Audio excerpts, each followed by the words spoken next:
পরিবেশ অধিদপ্তরের অনেকেই, সবাই না, তাদের অর্থনৈতিক পরিবেশ নাকি বেশ ভালো। বলেন বিশেষ সহকারী বলেন বা পিএস অমুক বলেন তমুক বলেন, বেশিরভাগ লোকই কিন্তু নেত্রীর এই সুযোগ নিয়ে তারা নেত্রীকে ক্ষতি করে গেছে, দেশটারে ক্ষতি করে গেছে। আঞ্চলিক ভাষায় বলে যে এমনি নাচুন না বুড়ি আরো পাইছে ডুলের তালি। পরিবেশ নিয়ে আমরা সারা বছরই চিৎকার করি।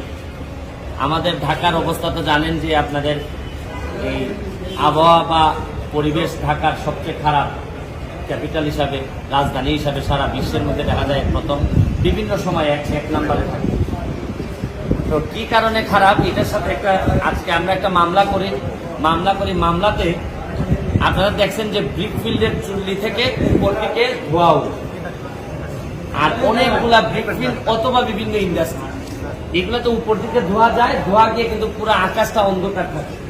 আমি জানি না, আপনারা অনেকেই হয়তো বিদেশে গেছেন, দেখবেন যে বিদেশের আকাশ আর বাংলাদেশের আকাশের মধ্যে বিরাট পার্থক্য। কারণ হচ্ছে কি, আমাদের আকাশে হচ্ছে গিয়ে ধোয়া, আর এদের আকাশটা ধোয়া না থাকার কারণে পুরা পরিষ্কার দেখা যায় পুরো আকাশটা। তো কার্বো পিউরিফিকেশন টেকনোলজি লিমিটেড নামে বাংলাদেশের একজন ভদ্রলোক, উনি একটা প্রযুক্তি নিয়ে আসতেন বাংলাদেশে।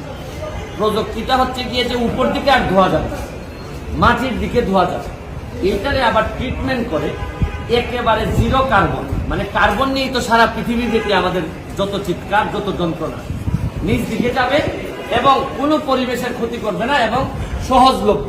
মাত্র 10-12 লাখ টাকা হইলে এটা করা যাবে। এটা যে শুধুই ব্রিকফিল্ড বা ইটের ভাটা তা না, সব জায়গায়। এই লোকটা 5 বছর ধরে ঘোরাঘুরি করতেছে বাংলাদেশে এইটা স্থাপন করার জন্য। উনি মন্ত্রণালয়ে অ্যাপ্লিকেশন দিলেন, মন্ত্রণালয় একটা তদন্ত কমিটি করলো, এটার ব্যাপারে তদন্ত করে মন্ত্রণালয় গ্রিন সিগন্যাল দিল যে না, এটা দিলে ভালো হবে। সবকিছু করার পর মন্ত্রীও, মাননীয় মন্ত্রী সাবের হোসেন চৌধুরী, উনিও পজিটিভ, উনারও রিকমেন্ডেশন আছে। কিন্তু এই যে পরিবেশ অধিদপ্তরের যে মহাপরিচালক ডক্টর কি হামিদ, আব্দুল হামিদ, উনি আর এটা নিয়ে নড়েন না। উনার ব্যক্তিগতভাবে বলতে চাচ্ছেন যে কি কি কারণে উনি যে সব কারণে নড়েন, এর মধ্যে নাকি এটা উনি ম্যানেজ করতে পারতেছেন না। এখন এটা তো আর ওপেনলি আমি বলতে পারি না যে কি কারণে উনি ম্যানেজ হচ্ছেন না। আপনি চিন্তা করেন, এই যে কার্বন কমানোর যে এই যে কার্বো পিউরিফিকেশন টেকনোলজি, এটা বাংলাদেশে একটা মানে অন্যরকম পরিবর্তন আনা সম্ভব ছিল। মানে আমরা তো এমনিতেই শেষ, তার উপর বুঝেন যে একটা মানুষ এরকম একটা টেকনোলজি নিয়ে এসে দাঁড়ে দাঁড়ে ঘুরে বেড়াচ্ছে, দুয়ারে দুয়ারে ঘুরে বেড়াচ্ছে, তারপরও সব পজিটিভ হওয়ার পরও, মন্ত্রণালয় পজিটিভ হওয়ার পরও এই যে পরিবেশ অধিদপ্তর, আমার এলাকা তো উনি তো একটা পিউরিফিকেশন, আমার এলাকায় ব্রিকফিল্ড টিকফিল্ড মিলে পরিবেশে এই অধিদপ্তর আমাদের পরিবেশটাকে নষ্ট করার জন্য আরো বড় দায়ী। আর যারা এটার মধ্যে থাকে তাদের কিন্তু অর্থনৈতিক পরিবেশ অধিদপ্তরের অনেকেই, সবাই না, তাদের অর্থনৈতিক পরিবেশ নাকি বেশ ভালো। এরা নাকি এই বাংলাদেশের পরিবেশ আর লাগে না, কারণ বিদেশে পাঠাই দিবে তো ছেলে মেয়ে সব। তো এই পরিবেশ নিয়ে ওনারা অত চিন্তিত না, তবে আমরা চিন্তিত। এই কারণে আপনাদের সামনে আসছে। আজকে আমরা মামলা করছি, আমাদের মাননীয় বিচারপতি ম্যাডাম নানা হায়দার এবং মাননীয় বিচারপতি কাজী জিনাত হক, ওনাদের সমন্বয়ে বেঞ্চ একটা রুল দিয়েছে যে এটাকে কেন, এই প্রযুক্তিটাকে কেন গেজেট আকারে বা আমাদের এখানে যেন কেন ব্যবহার করা হবে না, এটার জন্য রুল দিয়েছেন। আইনি পথে আমরা চলবো, কিন্তু রুল হয় বা বিভিন্ন মামলা হয়, শেষ পর্যন্ত আমরা পৌঁছাইতে পারি না এইসব মহাপরিচালকদের কারণে। এইসব মহাপরিচালকরাই দেশটারে কতভাবে যে পিছাই রাখছে আপনারা কোনো চিন্তাই করতে পারবেন না। এটার ছোট্ট একটা নমুনা আপনাদের সামনে তুলে ধরলাম। এই লোকটার মতো আরো বহু লোক আছে ভালো ভালো জিনিস নিয়ে বাংলাদেশে ঘুরে বেড়ায়, কিন্তু এরা ওই যে জালে পড়ে এরা আর বেশি দিন টিকতে পারে না। আপনি দুর্নীতি বিরোধী অভিযান অনেকদিন থেকেই করতেছেন, মানে দুর্নীতিবাজদের বিরুদ্ধে কথা বলেই যাচ্ছেন। আমরা গতকালকে দেখলাম মাননীয় প্রধানমন্ত্রী বলল যে দুর্নীতি বিরুদ্ধে জিরো টলারেন্স উনি নিয়েছে। আর একই সাথে উনি কয়েকদিন আজকেও বলেছেন যে দুর্নীতি বিরোধী অভিযান উনি চলমান রাখবেন। এটা কি আপনার নৈতিক বিজয় হলো কিনা যে আপনি যে না, এটা তো দেখেন, মাননীয় প্রধানমন্ত্রী কিন্তু বিভিন্ন সময় দুর্নীতির বিরুদ্ধে জিরো টলারেন্সের কথা বলেছেন, তবে কালকে যেভাবে শক্ত করে উনি বলেছেন, এটা আমার জন্য একটা বড় পাওয়া। কারণ এই যুদ্ধটাই আমি করতে করতে আজকে সংসদ সদস্য হয়েছি, এবং এটা আমার কাছে মনে হয়েছে যে নেত্রী যদি, মাননীয় প্রধানমন্ত্রী যদি একটু পাশে থাকেন, আর জিরো টলারেন্স লাগবে না, একটু টলারেন্সটা যদি কমাই দেন খালি, তাহলে বাকিটা তো আমি একেবারে মনে করেন যে একেবারে যা মানে আমার বিষয়টা এমন হয়েছে, আমাদের আঞ্চলিক ভাষায় বলে যে এমনি নাচুন না বুড়ি আরো পাইছে ঢুলের তালি। আমি তো এমনিতেই উনি এই শক্তভাবে বলার আগেই আমি তো ধরেন দাঁড়াই বেশি শক্তভাবে আছি, আর উনি একটু শক্ত হইলে দুর্নীতি বিরোধী এইরকম একটা পর্যায়ে নিয়ে যেতে বেশি দিন সময় লাগে না। তো আমরা যদি ভালো করে কিছু লোককে ধরতে পারি তাইলেই কিন্তু আমরা বঙ্গবন্ধু সোনার বাংলার অনেকটুকু কাছে চলে যেতাম।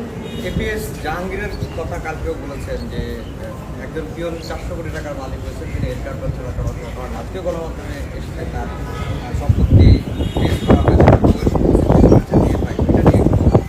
না, এখন সমস্যা কি, এটা আসলে আমি কতটুকু মাননীয় প্রধানমন্ত্রী, আমি এটা আমার ব্যক্তিগত অভিমত, যাকে যাকে বা অনেক লোককে যাকে কাছে নিয়েছেন তিনি, তারাই সবচেয়ে বড় প্রতারণা এবং বেইমানি করেছে ওনার সাথে।